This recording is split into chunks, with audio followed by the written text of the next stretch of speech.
So light combat aircraft तेजस की आप flight देख रहे हो दुबई एयर शो में। इसको बहुत ज्यादा बदनाम करने की कोशिश की थी पाकिस्तानी अकाउंट्स ने। अजीब है, ये काबिले कराहत है। हुआ तो है उन्होंने उनका बड़ा मतलब दबदबा है, बड़ा चलता है, उनका ऑर्डर चलता है। मतलब है इसका मतलब इंडिया टेररिज्म के अलावा बात ही कोई नहीं करना चाहता वो। और बेसिकली तो हम तो से पाकिस्तान के जो ISPR द्वारा फंडेड अकाउंट्स हैं वो कह रहे थे कि वो लीक हो रहा है, टेक्निकल इशू आ गया है। फिर कहते थे कि तमव्वुल और तालीम चौथी नस्ल में दिखाई देती है। वाह, हमने गालिबन ये इंटरेस्ट पे किया और एक्सप्रेस ट्रिब्यून की स्टोरी है इसके ऊपर, गालिबन शहबाज साहब की है, शहबाज राणा साहब की है। If I am not technically तभी बढ़ पाएंगे अगर आपके सिक्योरिटी रिलेशंस उस कंट्री के साथ। ये उड़ कैसे रहा है। एनीवे, इंडिया ने LCA तेजस खुद से डिजाइन किया और खुद से बनाया है, सिर्फ पेंट नहीं किया है पाकिस्तान की तरह। देख रहे हैं, आज भी मैंने अखबार में पढ़ा कि नहीं 40 साल बलूचिस्तान चैलेंज है उसको इंडिया टेररिज्म कहता है और पाकिस्तान को कहता है। तो what do you make of that? क्या इंडिया दुनिया को वॉर्न जंग करे और ये बैठे रहेंगे या ये बैठे रहेंगे वो जंग करते रहेंगे? ऐसा नहीं है पॉसिबल, ना ऐसा होगा। लेकिन फिर भी जो भी हम कहें, एक सूरत हाल ऐसी है, जो मामलात हैं वो अच्छे नहीं है और पाकिस्तान। नमस्कार दोस्तों, तेजस जो है इस समय दुबई एयर शो में दिखाया जा रहा है और जिसे देख के पाकिस्तानी पूरी तरह से शॉक्ड है। इन्होंने काफ़ी कोशिश की तेजस को बदनाम करने की। अभी कुछ दिन पहले कुछ AC से पानी उसमें रिस रहा था, जिसके बाद इनकी मीडिया ने ये प्रोपेगेंडा फैलाना शुरू कर दिया था कि इससे ऑयल लीक हो रहा है, लेकिन ऐसा कुछ नहीं था।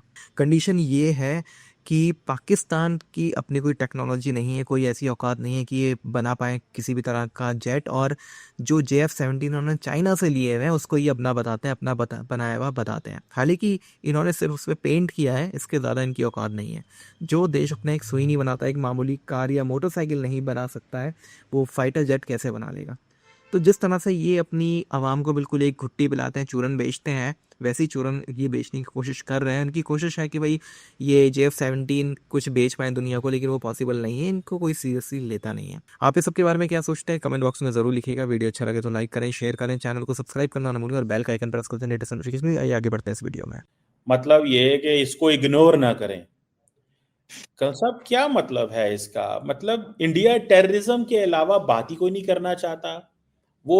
और बेसिकली तो हम इसको ये समझे कि इंडिया वेस्टर्न वर्ल्ड को और बाकी मुल्कों को, चाइना को ये कह रहा था कि भाई ये पाकिस्तान जो है ना ये दहशतगर्दी फैलाता है, पाकिस्तान का रेफरेंस है। और तो इंडिया को टेररिज्म, क्योंकि इंडिया अलकायदा से तो लड़ना नहीं चाहता, ना लड़ता है, ना इस्लामिक स्टेट उनकी दुश्मनी है। तो जारी बात है ये जो इंटरनल कश्मीरी का चैलेंज है उसको इंडिया टेररिज्म कहता है और पाकिस्तान को कहता है। तो what do you make of that? क्या इंडिया दुनिया को वॉर्न कर रहा है?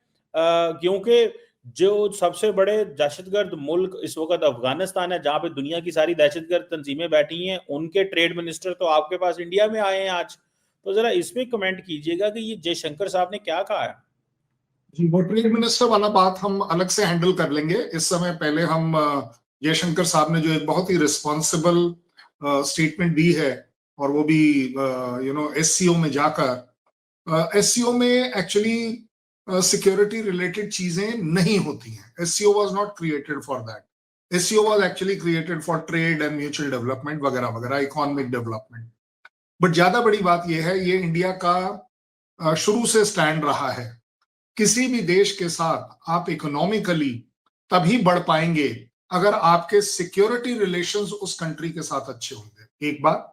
दूसरी बात कि अगर आप SCO के मेंबर हैं तो सभी मेंबर कंट्रीज की सिक्योरिटी रिलेटेड डेफिनेशंस जो हैं वो सेम होनी चाहिए। वो ये नहीं होना चाहिए कि चलिए जी इसके केस में वो और उसके केस में कुछ और जब उसका अपना पलड़ा है तो बिल्कुल ही कुछ और।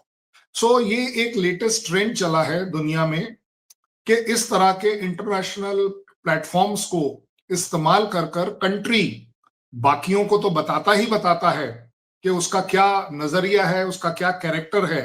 बट ज्यादा बड़ी बात यह है कि वो रीइंफोर्स करता है अपने खुद के लिए कि ये टेररिज्म जो हमारे यहां हम लड़ रहे हैं, we are prepared to discuss it at the international level. क्योंकि ये बात कमर चीमा साहब बड़े जिम्मेदारी से जानते हैं कि टेररिज्म अपने आप में सिर्फ और सिर्फ होम ग्रोन नहीं हो पाती है।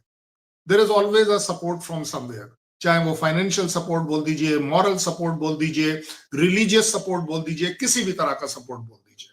सो मुझे लगता है कि इंडिया ने एक बार फिर से इंटरनेशनल फोरम का, इंटरनेशनल प्लेटफॉर्म का इस्तेमाल कर कर हर एक को बताने की कोशिश करी है, हर एक को कन्विंस कर रहा है, हर एक के साथ एक करेज ऑफ कन्विक्शन के साथ बात कर रहा है कि इंडिया की जो टॉप प्रायोरिटी है वो है टेररिज्म, कि हम उससे लड़ेंगे, और साथ ही साथ अगर किसी भी तरह का कोई फोरम अगर जुड़ता है, हुआ तो है, उन्होंने उनका बड़ा मतलब दबदबा है, बड़ा चलता है, उनका ऑर्डर चलता है, लेकिन जो इकोनॉमी के अंदर नजर आने वाली चीजें हैं कि यार इकोनॉमी हमारी, अभी 2 दिन पहले मैं एक रिपोर्ट पढ़ रहा था, $2.7 बिलियन हमने गालिबन ये इंटरेस्ट पे किया, और एक्सप्रेस ट्रिब्यून की स्टोरी है इसके ऊपर, गालिबन शहबाज साहब की है, शहबाज राणा साहब की है, if I am not wrong, मेरे ट्विटर पे है। और मुझे ये बताएं कि हम इस दलदल में फंसे हुए हैं, तो फिर जंगों के लिए मैं ये नहीं कहता कि इंडिया मतलब जंग करे और ये बैठे रहेंगे या ये बैठे रहेंगे, वो जंग करते रहेंगे, ऐसा नहीं है पॉसिबल, ना ऐसा होगा।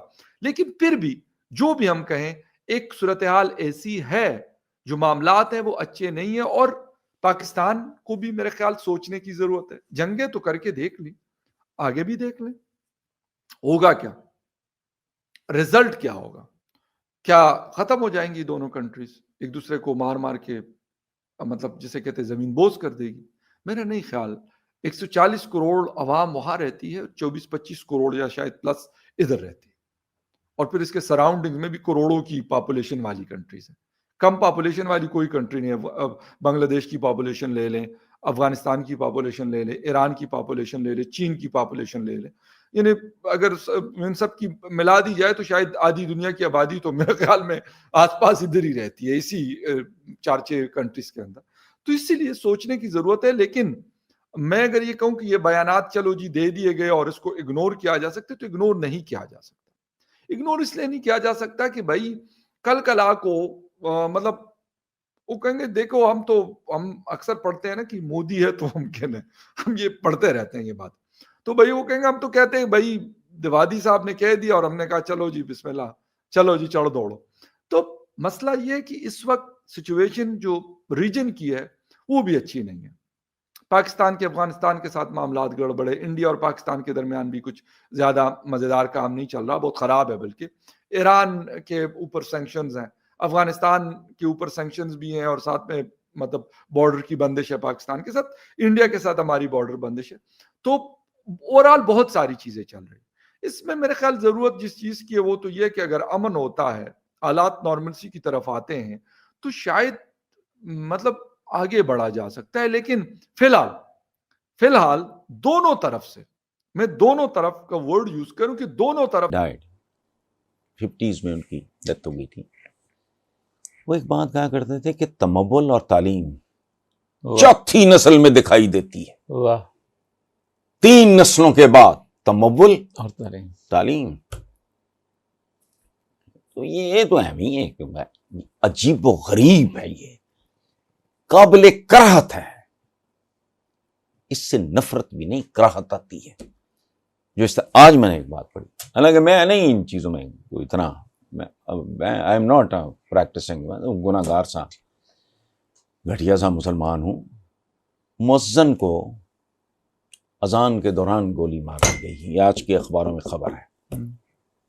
Missing persons. ओए कभी सुनते थे कि लैटिन अमेरिका में कुछ होता है ऐसा नाम, लेकिन हमने तो अपनी आंखों से देखी, मतलब देख लिया नहीं, देख रहे हैं। आज भी मैंने अखबार में पढ़ा कि नहीं। 40 साल बलूचिस्तान मैं पिछले दिनों पिछले दिनों मैं गया। जब मेरा एपिसोड हुआ है तो मेरा दोस्त मिला मुझे, यूनिवर्सिटी में पढ़ाता था, तो मुझे कहता है और ये मकबूल जान पाकिस्तानी। तो मैंने उससे वापस, जैसे हम सारे कहते हैं तुम पाकिस्तानी नहीं है, कहता मेरा बेटा 8 साल से लापता है, उसका लाश ला दो, घर पे पाकिस्तान का झंडा लगाऊंगा। वही बात है तमाम उम्र। देखें बात सुने, मैंने चैनल्स में एक बात की, आप चूंकि स्लाइटली यंगर, मैं बड़ा फिल्म बीन रहा हूँ,